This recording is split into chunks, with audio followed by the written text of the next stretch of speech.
तो दोस्तों आप जानते हैं ट्रिक से सवाल को कैसे हल किया जा सकता है। एक बार ट्रिक से अगर समझ गए लगाना तो आप एग्ज़ाम में सवाल को देखते ही आंसर टिक कर दोगे। ऐसा नहीं है, इतना लंबा चौड़ा सवाल लिखा है, इसे आपको बिल्कुल नहीं देखना है। इतना लंबा चौड़ा सवाल है, इसमें आपको कुछ भी नहीं देखना है, बड़ा आसान होता है इसे समझना। एक बार समझ लोगे तो आप देखते ही आंसर टिक कर दोगे, ये मेरा वादा है। आपको सिर्फ इस चीज़ पे फोकस करना है। ये लिखा है 9/26।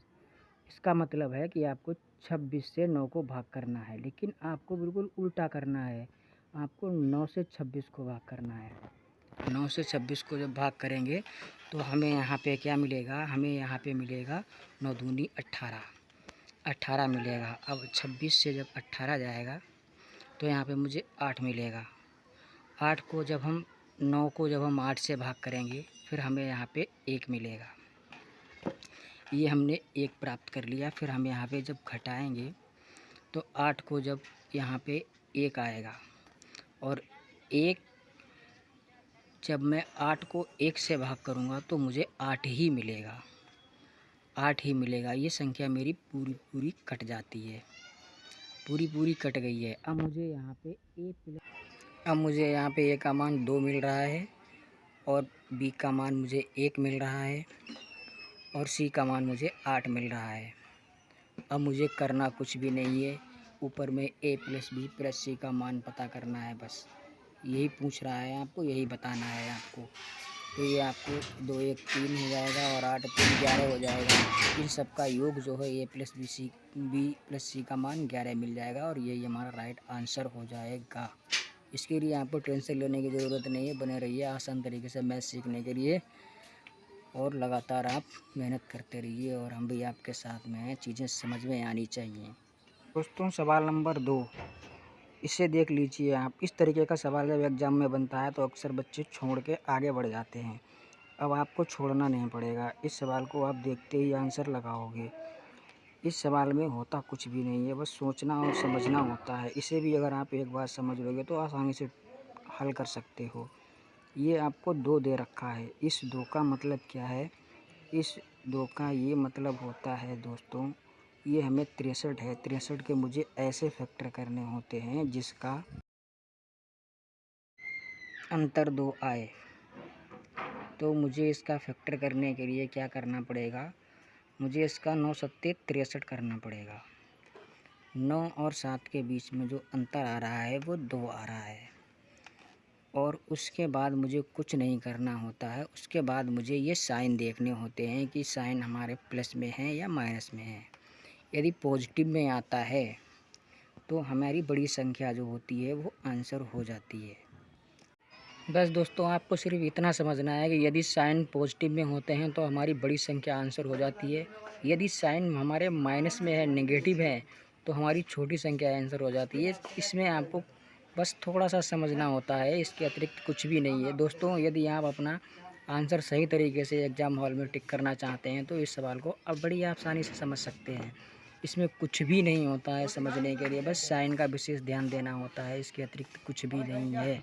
और दोस्तों अगर वीडियो अच्छा लग रहा है तो साथ साथ में लाइक भी करते चलना। लाइक करना बिल्कुल मत भूलना दोस्तों, लाइक करने से हमें भी कुछ एनर्जी मिलती है। चलते हैं दोस्तों अब हम नेक्स्ट क्वेश्चन की तरफ। दोस्तों इस क्वेश्चन में भी कुछ नहीं है, सेम प्रोसेस है, बस साइन का खेल होता है। समझ गए तो सिकंदर, नहीं समझे तो फिर बुद्धू तो है ही हैं। इसीलिए आपको सावधानी से समझना है। सवाल में कुछ भी नहीं है। ये आपको जो 3 दिख रहा है ना, ये 3 दिया है सवाल में, बस यही गेम कर जाएगा पूरे सवाल को। सामने मुझे 88 दे रखा है, 3 minus root 88 minus 3, same process है। 88 के ऐसे फैक्टर कर दो कि मुझे जो है अंतर 3 का मिल जाए, तो 11 8 88 हो जाता है दोस्तों। तो यहाँ पे मुझे 11 8 88 करने पे 11 और 8 के बीच का जो अंतर है वो 3 मिल जाता है। आसानी से 3 मिल रहा है। उसके बाद मुझे दोस्तों ये साइन देखने हैं, सेम साइन हमारे नेगेटिव हैं, सारे माइनस में दे रखे हैं सभी साइन, तो मेरी छोटी संख्या आंसर हो जाएगी। यदि साइन नेगेटिव तो छोटी संख्या आंसर। दोस्तों यदि वीडियो अच्छा लग रहा है और आपको चीज़ें समझ में आ रही हैं तो लाइक करते चलना। ये रहा आपका नेक्स्ट क्वेश्चन। इसमें भी आपको देखने को मिल रहा है सिर्फ साइन का ही खेल है और कुछ भी नहीं है। साइन साइन अगर आप समझ गए तो आपको खेल समझ में आ जाएगा। दोस्तों यहाँ पे कुछ भी नहीं दिखाई दे रहा है आपको, यहाँ पे हमें 1 मानना पड़ेगा। और ये 72 दे रखा है, 72 का मुझे ऐसा फैक्टर करना है जो मुझे 1 प्राप्त करा दे, जहाँ से मुझे अंतर 1 का मिल जाए। फिर यहाँ पे दोस्तों देख रहे हो आप, जैसे कि पहले 3 दे रखा था, उससे पिछले वाले सवाल में भी यहाँ पे कोई संख्या दे रखी थी। और अभी जो हम देख रहे हैं यहाँ पे मुझे कुछ भी नहीं दे रखा, तो यहाँ पे मुझे 1 मानना पड़ेगा। और इस 72 का मुझे ऐसा फैक्टर करना है जिसका अंतर मुझे 1 मिल जाए। तो यहाँ पे 9 अट्ठे 72 हो जाएगा दोस्तों, 9 अट्ठे 72। इसमें 9 और 8 के बीच में जो अंतर आ रहा है वो दोस्तों 1 का आ रहा है। तो दोस्तों छोटी संख्या जो है हमारा आंसर हो जाएगी, जो भी छोटी संख्या रहेगी वो आंसर हो जाएगी। और ये रहा आपका नेक्स्ट क्वेश्चन। दोस्तों इसमें भी सेम प्रोसेस है, कुछ भी नहीं है इसमें। 7 + 2 √10 का वर्गमूल कौन होगा। सवाल सेम है, प्रोसेस सेम है, बस थोड़ा सा फ़र्क होता है। कुछ शब्दों का खेल होता है और कुछ जो हमारे साइन होते हैं साइन का खेल होता है, और कुछ भी नहीं है। अंडर रूट में जो हमें 2 दे रखा है, बस यहीं से हमारा सवाल हल हो जाएगा। एग्ज़ाम हॉल में आप कैसे देखते ही अपने आंसर को टिक कर सकते हैं, इसे आप समझ लीजिए। ये जो अंडर रूट में 10 दे रखा है, 10 का मुझे ऐसा फैक्टर करना है जिससे मुझे योगफल जो है 7 प्राप्त हो जाए। 7 प्राप्त करने के लिए मुझे 10 का ऐसा फैक्टर करना पड़ेगा।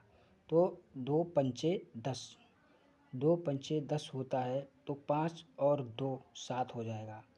5 और 2 का योग करने पे मुझे संख्या 7 प्राप्त हो रही है।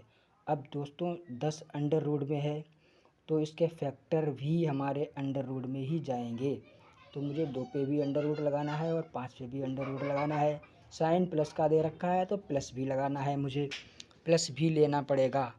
दोस्तों बस आंसर निकल आया, आपको एग्ज़ाम हॉल में डरने की ज़रूरत नहीं है, देखते ही आंसर टिक कर सकते हैं आप। दोस्तों ये रही मेरी बेस्ट ट्रिक, और ये रहा मेरा नेक्स्ट क्वेश्चन। बड़े शिद्दत से समझाया है आपको दोस्तों, समझ में आना चाहिए आपको। अगर नहीं कोई चीज़ समझ में आ रही है तो एक बार कमेंट कर सकते हो, इसमें कोई दिक्कत वाली बात नहीं है। हम आपका जवाब ज़रूर देंगे कमेंट बॉक्स में, आप कमेंट करना ना भूलें। अगर कोई भी दिक्कत है तो आप मुझे तुरंत कमेंट कर सकते हो। और देख लो दोस्तों, नेक्स्ट क्वेश्चन आ रहा है आपके सामने स्क्रीन पे। ये दे रखा है 8 - 2 √15 का वर्गमूल कौन होगा। सेम क्वेश्चन है, सेम प्रोसेस है, बस साइन साइन का फ़र्क है। इसमें मुझे 15 का फैक्टर करना है, 15 का मुझे ऐसा फैक्टर करना होगा जो कि मुझे 8 प्राप्त करा दे, जैसे मुझे 8 संख्या मिल जाए। तो दोस्तों यहाँ पे जो है आपको करना पड़ेगा 5 या 15, 5 और 3 8 होता है, 5 + 3 होता है 8। अब ये अंडर रूट से बाहर निकला है, तो यहाँ मुझे अंडर रूट चढ़ाना होगा, अंडर रूट 5 करना होगा, अंडर रूट 3 करना होगा। और बीच में मुझे साइन जो है माइनस का दे रखा है, यानी नेगेटिव में जा रहा है, तो मुझे माइनस का ही साइन लेना पड़ेगा, माइनस का ही साइन लेना पड़ेगा। अंडर रूट 5 - अंडर रूट 3, ये आपका आंसर निकल